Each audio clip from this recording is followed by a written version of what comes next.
Hey guys, welcome back to my channel. Before we get started today, I just want to throw out a quick disclaimer that I am just sharing my own personal story of having a copper IUD or Paragard inserted into my body, and I am obviously not a physician. I am not qualified to give medical advice in any way, shape, or form. This is simply me sharing my own personal experience to anyone that might be considering the Paragard or copper IUD as a form of non-hormonal birth control and is just seeking out third-party opinions. So with that said, if you want to hear my IUD story, then please keep watching. What's up guys, welcome back. Today I want to share with you a quick story about my IUD experience. So a couple of years ago, I decided I need to go off birth control completely for a few reasons. One, I just didn't like the idea of hormones being weird in my body. I think as a female, our hormones are screwy enough anyway, and there's so many things that affect our hormones that are outside of our control, environmental factors that make our hormone levels fluctuate at an unnatural level. That I just did not want to be exacerbating that. And I have a history of dealing with fluctuations in my mood, mental health type of things going on. And anyway, I thought that at the time that the hormones from birth control pills were probably exacerbating my mental health ebbs and flows, which I'm pretty sure there's a whole body of research out there on this topic. I probably am I don't really need to go into it. I know for me personally that I felt kind of crazy and not like myself when I was taking hormonal birth control pills. So I just decided that there is enough information available to me that I can do this without putting hormones in my body. So I decided I wanted to look at IUDs. So I had talked to a couple of people who had IUDs. Most people had what was called the Mirena, which I think is the brand name, but it's a very low hormone IUD, and it's, I believe, plastic. And they insert it, and people go about their way and have no real issues most of the time. But again, that was hormonal birth control. Still, even though it was low hormone, I wanted to go without any hormones.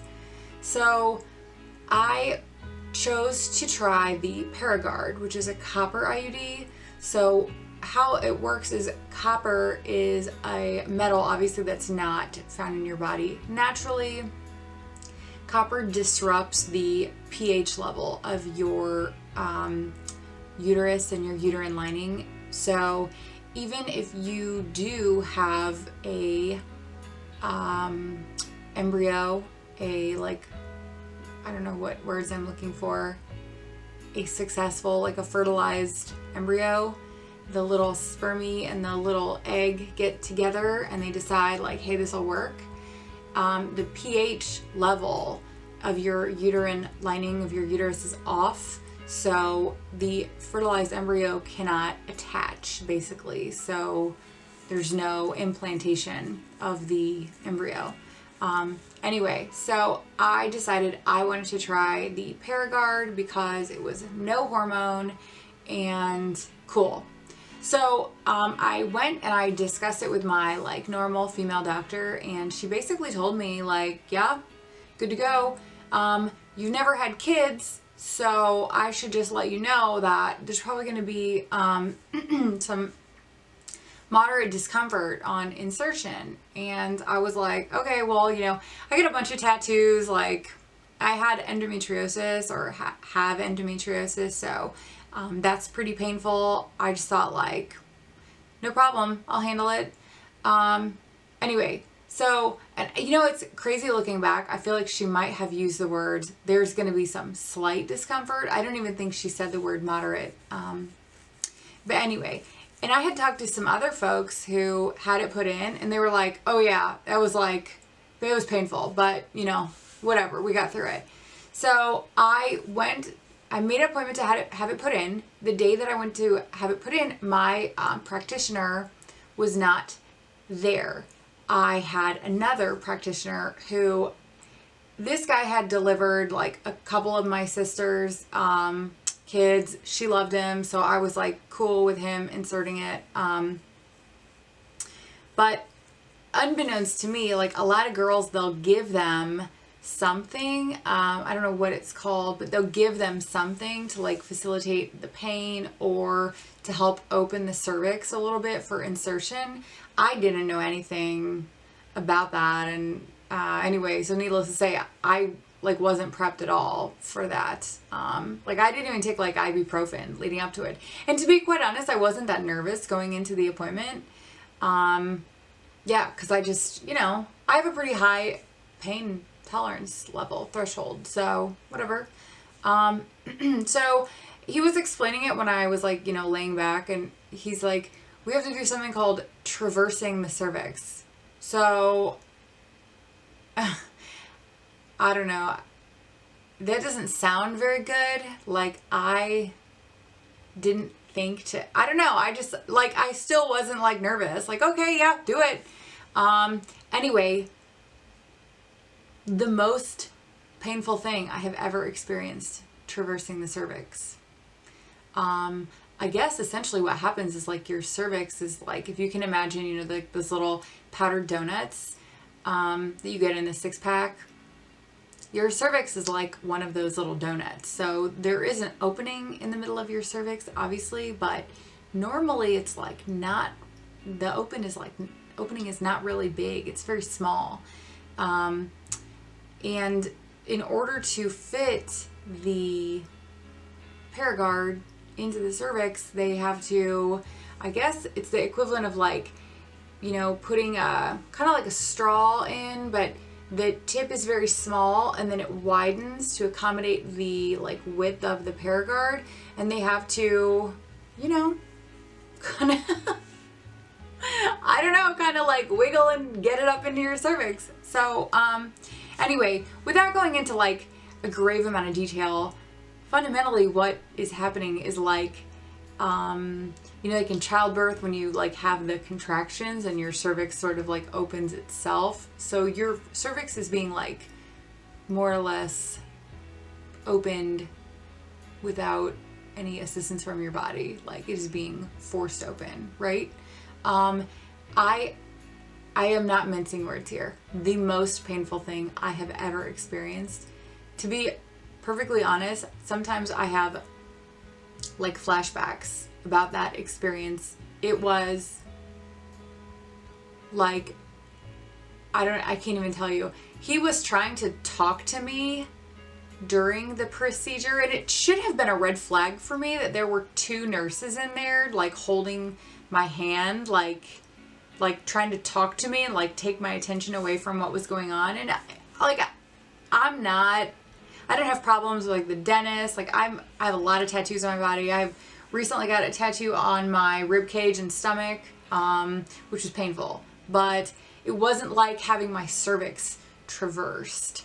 So anyway, most painful thing I have ever experienced, having that put in. So fortunately it was over fairly quickly. Like I would say that whole traversing the cervix situation took about 30 seconds. It seemed like a lot longer, and like I have flashbacks to that like moment in time, and it seemed like a lot longer, but it wasn't actually that long.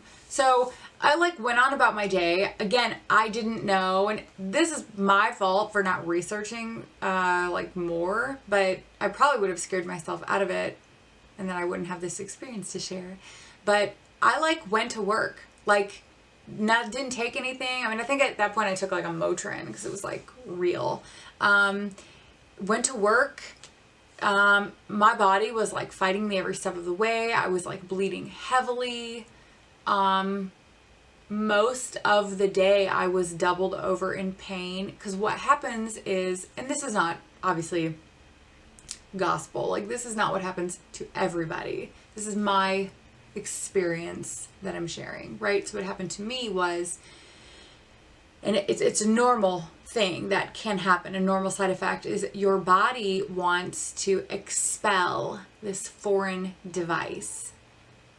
And how it does that is it basically has cramping, contractions. Cramping, like, basically is your cervix contracting, like trying to open and expel this foreign object that is sitting inside of it.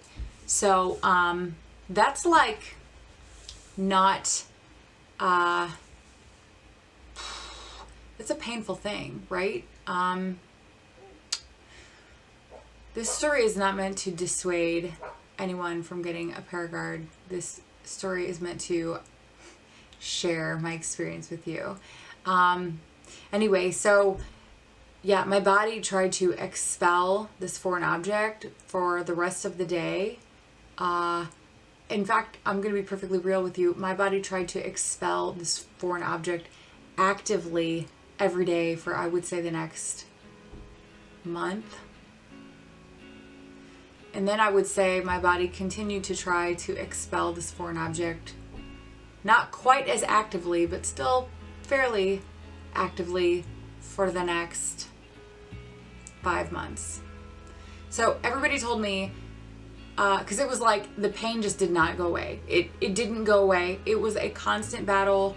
You know, I was like in a relationship with a guy at the time, and intimacy was extremely painful. Periods were like so painful. Anyway, so the whole experience was so painful, and everybody just said, just get to the 3-month mark, just get to the 3-month mark, and then everything will be better. So I told myself, like, you are not taking this thing out until the 3-month mark. Even though it was covered under my insurance, the fact is that, like, it's not a cost-efficient thing to do if you take it out immediately. You know, it's not an inexpensive thing to do. So fast forward, I make it to the 3-month point. It is not getting any better. So at that time, I was living with a gal in an apartment that I used to live in who had an IUD also, but she had the Mirena. And then she told me, just make it to the 6-month point. Just make it to the 6-month point. If you can make it to the 6-month point, it will be totally better. So I said to myself, like, okay, I'm going to make it to the 6-month point. Got it. Like, I can do this. So I fought with this copper IUD to the 6-month point. By that time, like, I had moved into this new apartment, and I was seeing a new female doctor who was much closer to where I lived, because I had moved from my brother's house into this new place, and it was about 40 miles distance. So I had, you know, just found a new provider that was closer to me. And upon talking to her about it, she was like, you know, I just went in and made this appointment. I was like, you know, just my annual checkup or whatever. And I was like, I'm really having a lot of pain with this IUD. I was telling her about my whole experience. And first, she was floored that they did not give me anything to, like, assist in its insertion. Second, she's like, honestly, if the pain has not gone away and it's been this long, it's probably not going to go away. So her and I made the decision that it was probably just not the best form of birth control for me. So we made an appointment to take it out. She offered to take it out that day that I had that discussion with her, but I don't want to use the term PTSD because I don't think that's, like, fair to people who really have PTSD. But I would say that there was probably some, like, subclinical PTSD going on. She suggested taking it out. And I mean, I, like, could not even fathom. Like, I couldn't even function. I was, like, thinking about it going in and having, like, flashbacks to that pain. And it just literally brought so much anxiety, the thought of taking it out, because, you know, in my mind, it had to come out the same way it went in, and I just was, like, not prepared to do that. Anyway, so I did make an appointment for like several weeks later to go back and have it taken out. And for that appointment, she prescribed me something that I guess it assists in opening the cervix. It's like what they give to mothers to start labor. And also I took some Xanax and some ibuprofen like in advance. I was completely prepped up just to like get myself ready, you know? And so I went in to have it removed, and I'm not joking you, removing it was like, there was not a lack of discomfort. I mean, I felt it come out, but it was like 99.9% less painful than putting it in. So that was such a relief. So, that day after having it removed, there was quite a lot of bleeding. There was still quite a lot of like cramping and pain as my cervix kind of like adjusted to not having that copper IUD placed immediately above it, but the pain quickly subsided. My next period after that was more normal. It was still on the heavier side, but much lighter than I had been experiencing with the copper IUD, and much less painful, much less cramping. I mean, the periods that I had while I had the IUD inserted were the kind of periods that, you know, the guy was in a relationship with, which I don't even know, I'm married to him now, so he would literally, my period would come on, the cramps would start, and it was so bad. I was laying in bed next to him, curled up in a ball, crying. And he was such a saint. He would like do everything. He would get a heating pad. He would get anything that I needed, like pain medication. You know, he would like rub my lower back. He just was such a saint dealing with it. But at the point where it was like, I mean, really affecting my mood. My periods were really long. They would last like 6 or 7 days, and they were very heavy, and they were very painful. You know, and I feel like I just lost a lot of blood, like more than a normal amount of blood. So like my iron levels were low. I was really fatigued and tired all the time. And my first menstrual cycle after having the IUD removed was like night and day. I mean, it was heavier than my normal periods, but it wasn't anywhere near the pain that I had been experiencing. So all in all, you know, I'm glad that I have the experience because I can talk about it. I feel like my experience is, you know, got to be valuable to someone that might be considering putting an IUD in. I don't want to scare anyone away if they feel that it's like the best birth control method for them. And also, you know, I'm not a physician. This is just my personal experience that I'm sharing. I know for a fact that there are many women who have this same or similar type of experience with an IUD that I have had. And there are some women who, there may be many women who experience no discomfort whatsoever with an IUD. So I don't want to persuade or dissuade you away from whatever decision you and your physician have arrived at together. This is just me personally sharing my own experience. And yeah, so if you have any questions, if you like want any specifics, I tried to keep it like, you know, not too like, I don't want to get too gory with the story because it, you know, it's like easy to get, like periods are a weird thing for people to talk about for the most part. It's like bodily functions are like weird for people to talk about. So, but if you have any questions, just let me know in the comment section down below. I am very happy to openly discuss my experience with the IUD. Yeah, so I just wanted to share my little story with you. Thank you so much for watching, and I hope you subscribe. Click like if you found any kind of value in this video at all, and I will see you next time. Thanks for watching.